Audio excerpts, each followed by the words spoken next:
నమస్తే అండి. ఎలా ఉన్నారు అందరూ? బాగున్నారా? నేను మీ రూప. మీకందరికీ తెలిసిందే కదండీ! మా ఇల్లనేది ఊరి చివరన ఉంటుంది.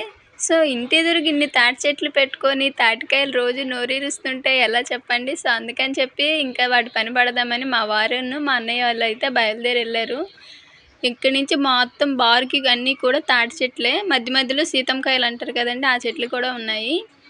అయితే తాటి చెట్లేమో ఒక చెట్టు మీద నుంచి ఇంకో చెట్టుకి ఎక్కాలంట. సో, నేను దగ్గరికెళ్తే ఆ కాయలు ఎక్కడ నా మీద పడతాయని ఇంటి నుంచే నేను వీడియో అయితే షూట్ చేస్తున్నా. అక్కడ అసలు కాయలు కోసినంత సేపు కాకులు తెగ తిరుగుతున్నాయి. మా పెద్దమ్మేమో అక్కడ కాకి గూడు ఉండుంటది, అలానే తిరుగుతాయి అని అంటుంది. 4 రోజుల నుంచి అయితే పిల్లకాయలందరూ కూడా ఆ తాటి బొందల చుట్టూ అలా తిరుగుతా ఉండారు.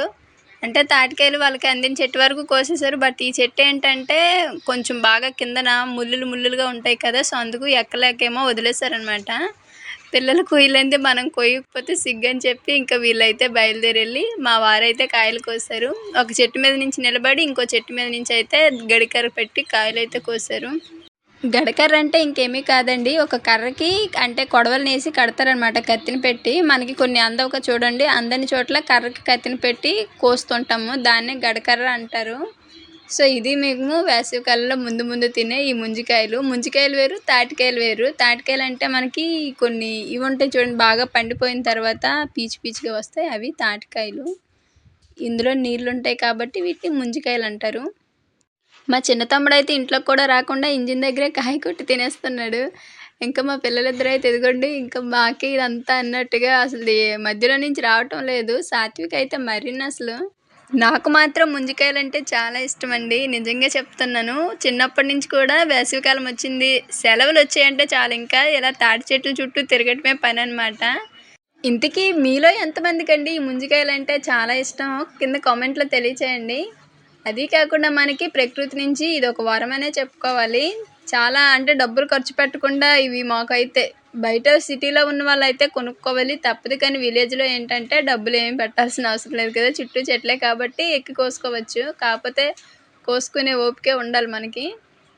ఒక ఆవు నుంచి మనకి పాలు, పెరుగు, వెన్న, నెయ్యి అది ఏ విధంగా వస్తుందో సేమ్ ఈ తాటి ముంజలు కూడా అంతేనండి. ఇలా లేతగా ఉన్నప్పుడు ముంజికాయలు తినొచ్చు. కొంచెం ముదిరిన తర్వాత అది తాటి ముంజలు అంటారు కదండీ! లోపల నుంచి అయి కూడా మా అన్నయ్య తీసాడు. వీడియో మొత్తం చూస్తే మీకు అర్థమవుతుంది. ఇంకా కాయ బాగా పండిపోయిందంటే మనకి అది తాటికాయ బూరులు అంటే పీచు పీచుగా ఉంటుంది కదా! తాటి బూరెలు, రొట్టెలని దాంతో కూడా చాలా ఐటెమ్స్ చేసుకోవచ్చు. అలానే దానిని భూమిలో పాతిపెట్టామంటే తేగలొస్తాయి. నేనైతే ఒకటే చెప్తానండి. మనకి మూగజీవాల్లో ఆవులు, గేదెలు ఏ విధంగా మనకి ఉపయోగపడతాయో వనరుల పరంగా, ప్రకృతి పరంగా చూసుకుంటే ఈ తాటి చెట్టు కూడా మనకి అంతే మేలుని చేస్తుంది. ఈ వేసవికాలంలో దొరికే ఈ ముంజికాయలు మాత్రం మనకి చాలా మంచిదండి ఆరోగ్యానికి.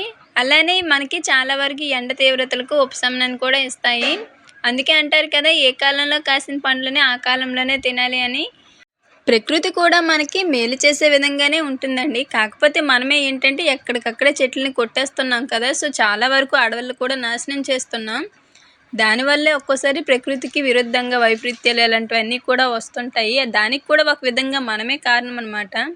కోడి పిల్లల జోలికెళ్తేనే కోడి తన రెక్కలను అడ్డం పెట్టి కాపాడుకునిద్దండి. అటువంటిది మనం చెట్లను నరికేస్తుంటే ప్రకృతి చూసి ఊరుకుంటుందా? సో, అందుకే వైపరీత్యాలనేవి వస్తుంటాయి. అందుకే మనం చిన్నప్పటి నుంచి నేర్చుకున్నాం కదా, చెట్లని నాటుదాం, పర్యావరణాన్ని రక్షిద్దామని. సో, ఆ బాటలోనే ఉండాలి.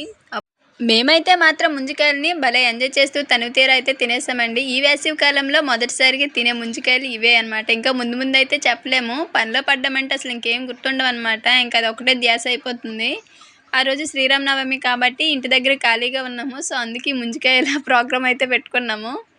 సాత్వికకి, రేణుకకి మాత్రం ముంజికాయలో ఉండే గుజ్జు కంటే వాటరే బాగా నచ్చిందండి. అందుకే మా వారైతే ఇలా తాటి ఇది ఉంటుంది కదా ఆకులాగా, సో, అందులో అయితే నీరు పోసి తాగేస్తున్నారు వాళ్ళకి.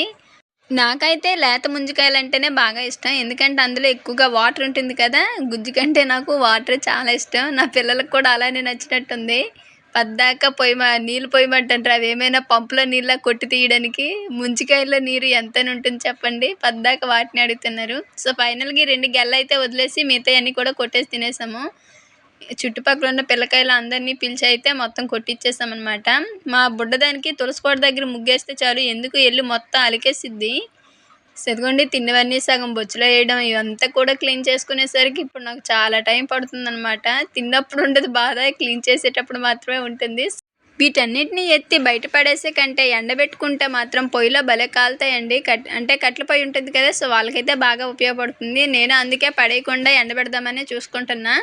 అలానే మనకి చిన్నప్పుడు ఈ ముంజికాయలతో అంటే ఖాళీ తినేసిన కాయలు ఉంటాయి కదండి, వాటితో భలే కర్రలు కట్టి బండిలా చేసి లాగేవాళ్ళం. ఆ రోజులన్నీ భలే ఫన్నీగా ఉంటాయి.